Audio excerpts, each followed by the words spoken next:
can see exactly how each and every single one of those hooks performs, because maybe 4 of those fail horribly. It was a shit idea from the beginning, but the video where you had a flash in the beginning gets like, I don't know, 10% more watch time. Okay, cool, let's try this in different variations, and so on and so on. The second thing we focus on is obviously unique content. I'm sure most of you have heard me talk about this, but we're currently at a stage where Instagram is like a communist country. Like there is no exceptions. Every single piece of content that has already been used before, where Instagram can find a connection to a different account that has already used it, it's not a question if you get banned or restricted, but when. And especially now where it takes more and more time to build up an Instagram account, you're cooked if you lose accounts every 2 or 3 months. So even currently, like every single month. So Instagram has a compounding effect, as all of us know. So the longer the accounts survive, the more they grow exceptionally. So our goal is to have every single piece of content be unique, because it boosts your algorithm. In fact, unique content does get pushed harder. You don't face that many bans, and Zuckerberg isn't destroying your entire agency, but also you're able to focus on more quality, because there's a lot of agencies, I think especially last year, that try to kind of crack the formula by just saying, well, our videos are shit, we're not able to get any views, so we're just gonna upload like 5,000 videos per day in order to get some money, which is essentially the cope instead of doing good content overall. But especially nowadays, like we already talked about, right? This whole building block thing, I didn't make that up. This is something that we fucked up before, and once we implemented it, we made 5 times the views. So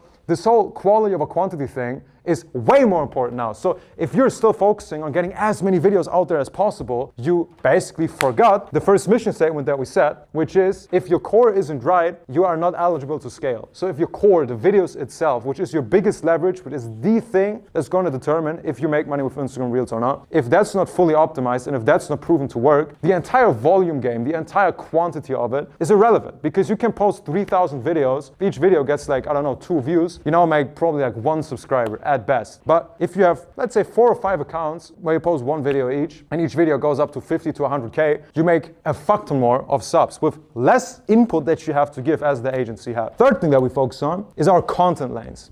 Now, I'm gonna basically put this into a framing that works in every single business field. I don't know who of you has had, like, I saw some people running ads before, but I'm gonna put this into perspective for that.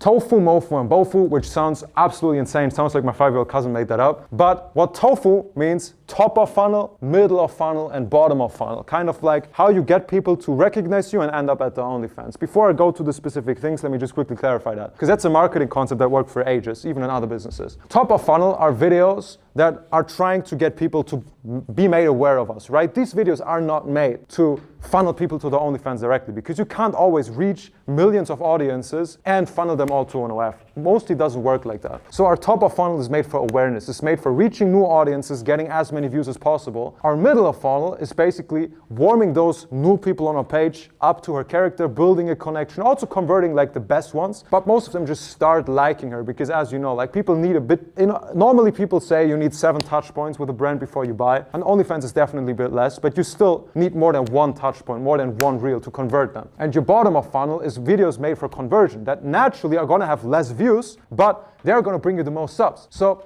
even if you look at my YouTube, by the way, which I'm making YouTube videos and funneling them into Club 17. I do this shit for years. Like probably, most of you found me through different shit, but my top of funnel are videos that get a bunch of views. Sophie Rain, marketing strategy exposed, right? Which is not an OFM topic, you just get new people into it. My middle of funnel are just guides, like Twitter guide, Instagram guide. That's basically shit. You look at it, it helps you, cool. You hopefully like me more. I mean, you ended up here. Must have worked to a certain degree. And my bottom of funnel videos are, for example, let's say I'm showing case studies of people in Club 17 or whatever that's converting you, right, in theory. So what I mean by that is your top of funnel can, for example, be trial reels. Trial reels, for all of you who don't know, which I think is very few, help you just be shown to non-followers. So having 1 or 2 daily free trial reels, re-record the videos that have performed on the account before, right? They're gonna get you the most awareness. They're gonna get shown to all of the new people that don't know you before. They're not gonna convert people immediately. Like you don't wanna look at, oh, our trial reel got 50,000 views but no subs, it doesn't work. But it's not how that works, because people follow your account, and even if not, the algorithm now knows they like like your content. So they're going to see your next reel and the reel after this and the reel after this. So trial reels essentially just get you a shot at getting people into your ecosystem. Now, normal content, I just call it algorithm content because it's very broad and this concept does have certain limitations in OFM. All of the shit you do normally, like we just talked about, right? The different verticals you test, this is your main content, which still drives more people, don't get me wrong, but this is the type of stuff, depending on which area you do, that gets people to like you, gets people to see, oh, this chick again, I like her. I mean, most of you know this who do Instagram real research. You like one video of one chick, you see her content for the next 2 weeks. Every single time she pops up again. Same with other videos that you look at. So your algorithm content is obviously still converting people, but it's meant for warming them up. And here and there, you don't want to do this every single day, right? Conversion content should happen every couple of days. But these are direct pitches. And I don't mean that she's doing a webinar on how to subscribe to her OnlyFans, so that she's doing a video where she says, oh, by the way, my OnlyFans is 50% off. That's not going to work and probably going to get banned, most likely. But conversion videos could be videos where she's more sexual. She's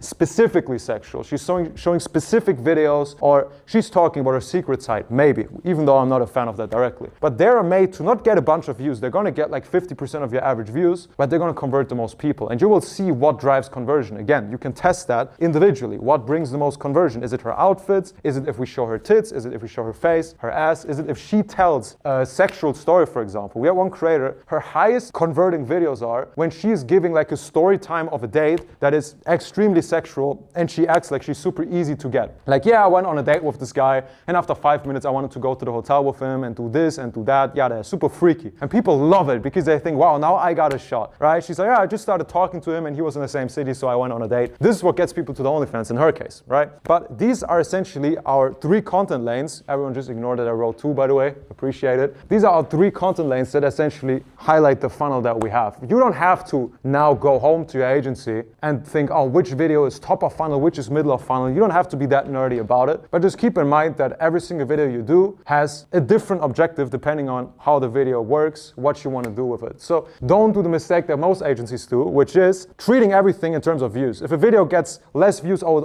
automatically didn't work. But you want to take a look at all the KPIs so you can find that out. Now, 4th focus that we had was our daily execution. Now, I already talked about this, if you remember, like with all the building blocks that we had, I already said that every single one of those blocks gets monitored, and let's say one guy of my marketing team schedules a reel and it goes online. I wake up in the morning and I look through the reels on the creator, and if I see, okay, it has a good hook, it's aesthetic to a certain degree, it's congruent, but let's say the video is boring after half of it. Like, not every second is interesting. Then the employee gets in trouble and he is monitored to have every single one of these blocks in there. Meaning how we basically build our daily execution in the marketing. And again, it's individual. Some of you have a marketing team that you can just give this to.